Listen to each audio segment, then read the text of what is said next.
And last time we chatted, you said something that was quite shocking. You said that the number one reason that RIAs don't invest into alternatives, 40% of RIAs, is operational complexity.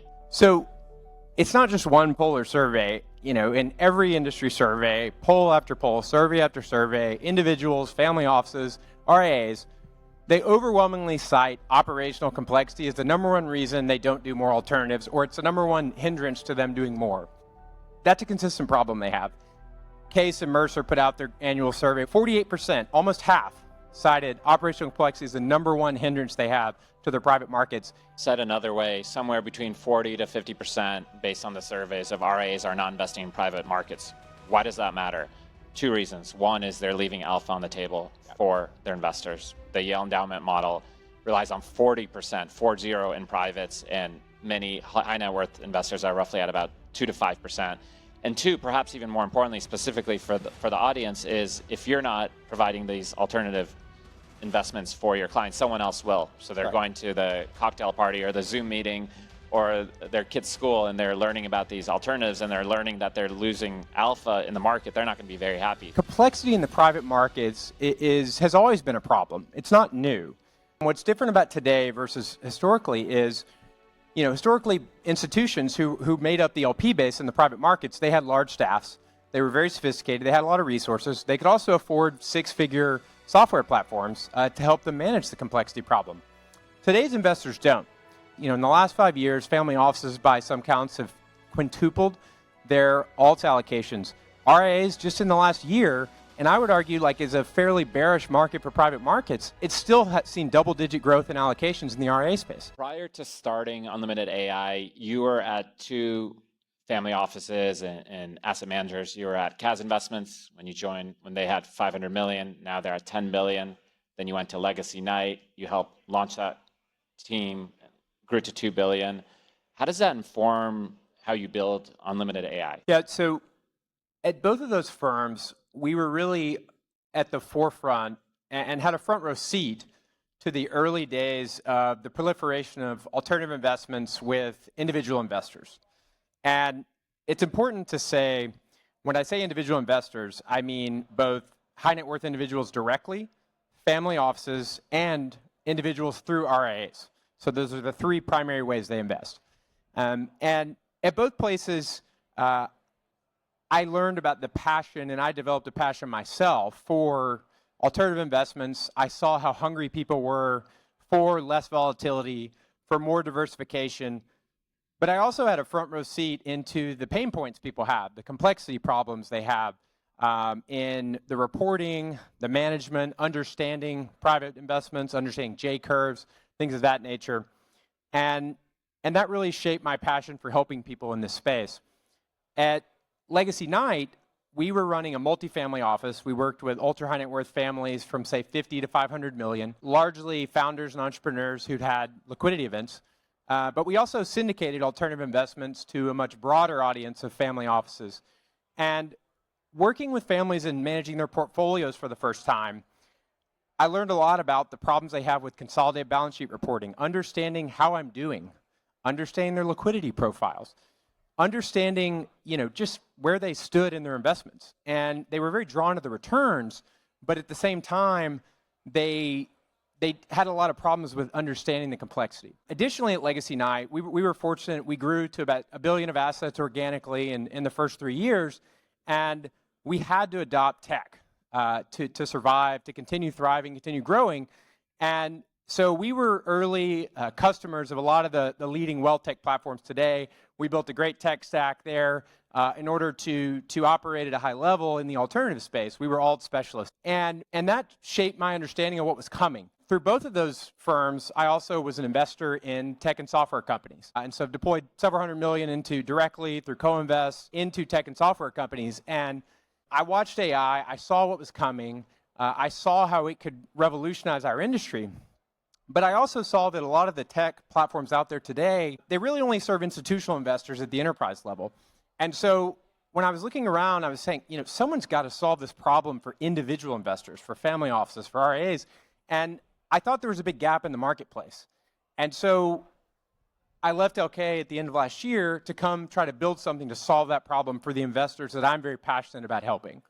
And last time we chatted, you said something that was quite shocking. You said that the number one reason that RIAs don't invest into alternatives, 40% of RIAs, is operational complexity. Double click on what you meant by that. Sure. So it's not just one poll or survey. In every industry survey, poll after poll, survey after survey, individuals, family offices, RIAs, they overwhelmingly cite operational complexity as the number one reason they don't do more alternatives, or it's the number one hindrance to them doing more. That's a consistent problem they have. What's interesting is, earlier this year, I'll give you an example. Case and Mercer put out their annual survey. 48%, almost half, cited operational complexity as the number one hindrance they have to their private markets. Interestingly, almost a third, cited due diligence complexity as their biggest challenge. And so, we'll talk about that later on as well. But bottom line is, this is a real problem. It's very widespread. But what's interesting about it is it's more acute and more urgent today. And the reason why is because the audience of the future in the private markets is not the big institutions of yesterday. It's individuals. And that's where the market's going. That's where the industry's going. And they need better tools. It has to be technology that solves these problems for them, right? They don't have the big resources, the big staffs and things like that to manage them effectively like big institutions have. And so technology has to be it. But ultimately, this is a widespread problem in the industry. And again, the unlock here, the opportunity is if you do solve this problem, I think you're unleashing a much broader wave of alternatives adoption. Said another way, somewhere between 40 to 50% based on the surveys of RIAs are not investing in private markets. Why does that matter?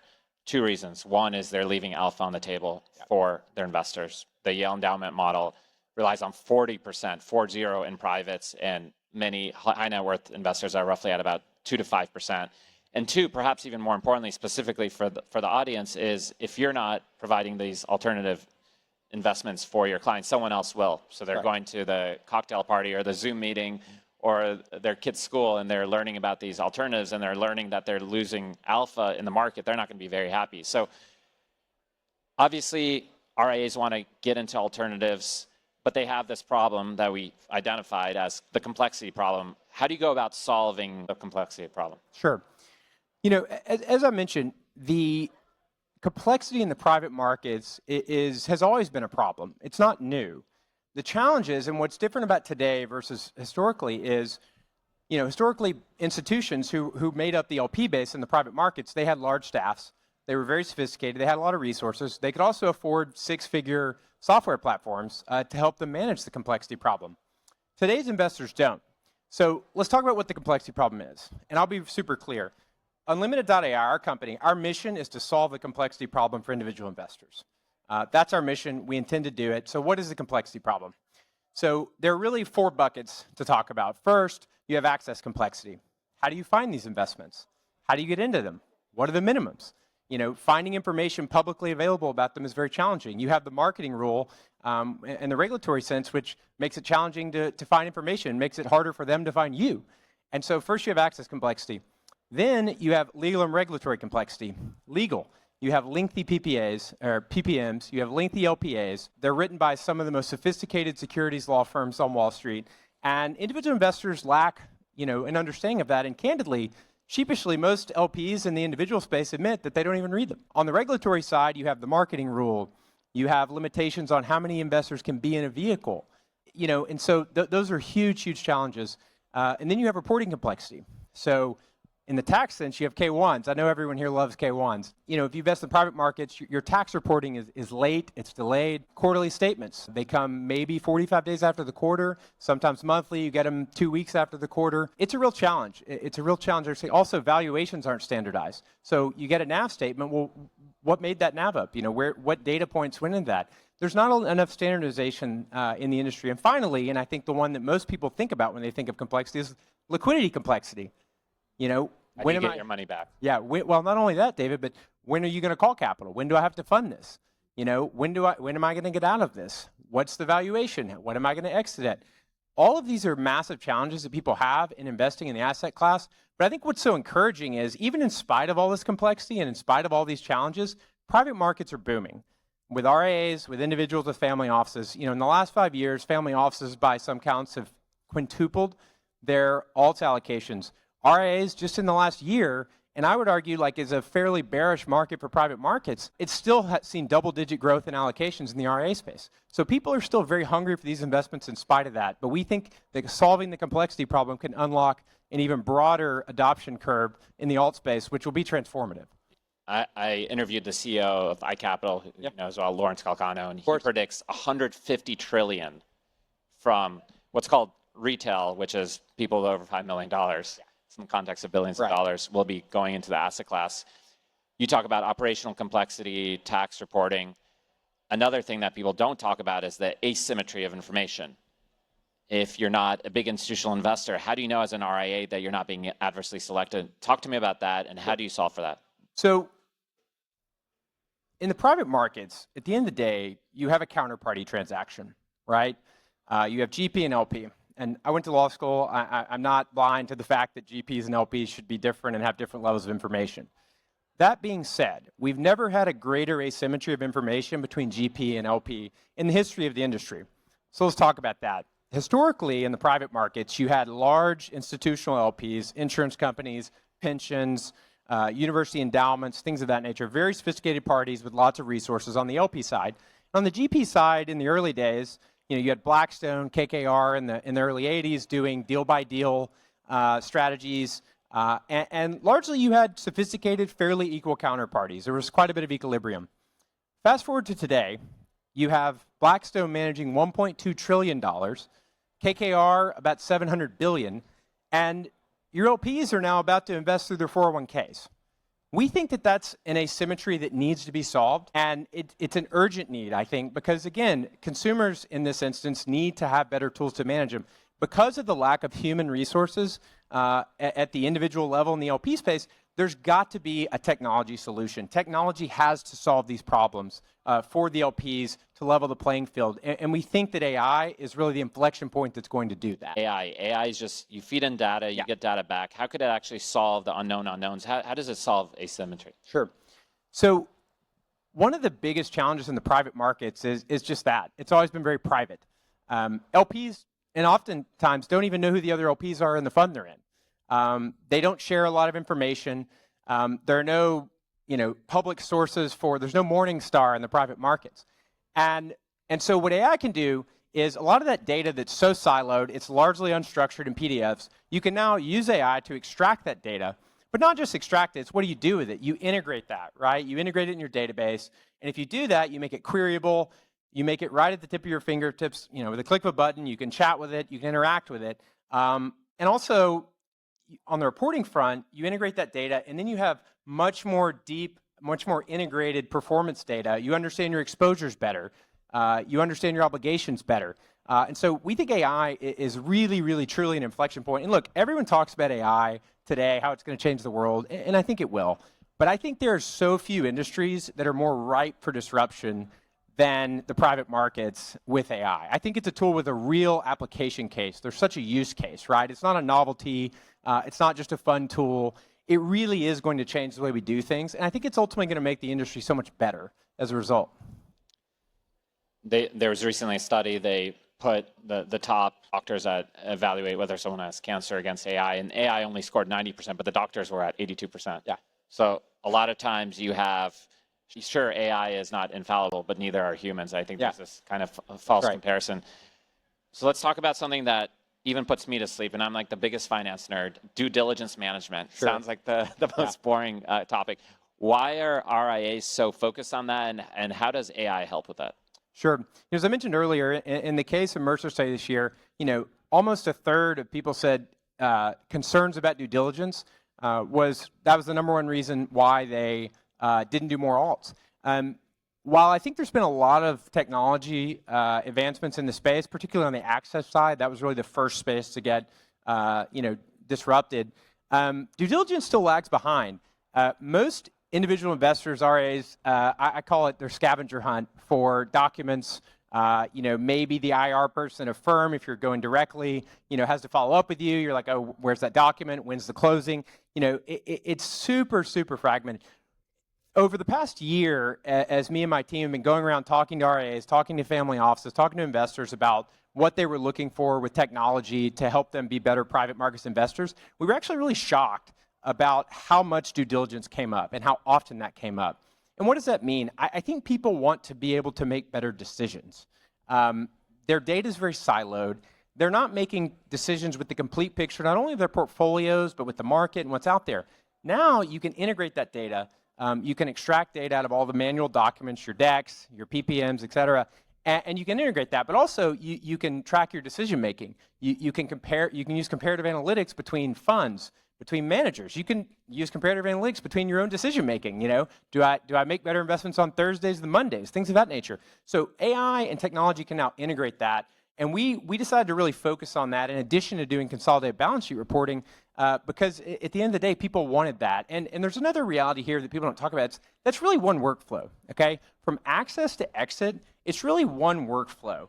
And so our mission as companies is to orchestrate that entire chain for people because once again, when you make an investment, you don't just stop there. Then you go report on it, right? And then you need to manage it, and then eventually you want to exit it. And you have to handle all of it because if you don't, then you have the same complexity problem. You're having three different systems work with each other, so you have to create the full. Maybe they integrate. You know, and what's interesting is I think a lot of feedback the industry gives to tech today is we have to have we have to have integration. You know, lots of APIs, lots of integration. I think that's true. But I think if you kind of double click on that and you dig down, what they're really saying is we want a unified platform. We want something that we can stay in one place and make a lot of decisions and really track investments throughout that life cycle, right?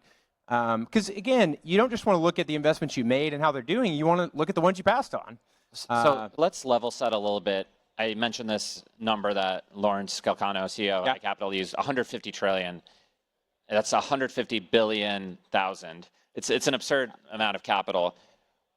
Why is so much capital entering the market? And tell me about some of the variables behind that. What's leading to that kind of capital move from publics to privates? I'll talk specifically about our audience because that's largely who's here today. I think that a lot of the old paradigms from public versus private are a bit outdated today. Historically, with institutional investors, largely investing third-party capital, right? It's a fairly scientific, abstract exercise. It's all about performance. You know, do the public markets outperform? Do the privates against public benchmarks, et cetera? And I think that misses the point of today. With individual investors being the future of the private markets, there's a much deeper yearning for the private markets. Really, I can boil that down and synthesize that into what is often termed the psychology of money. People investing their own capital care a lot more about the volatility of their money. They care a lot more about certainty with their money. And I'm not here to knock the public markets. The public markets are great.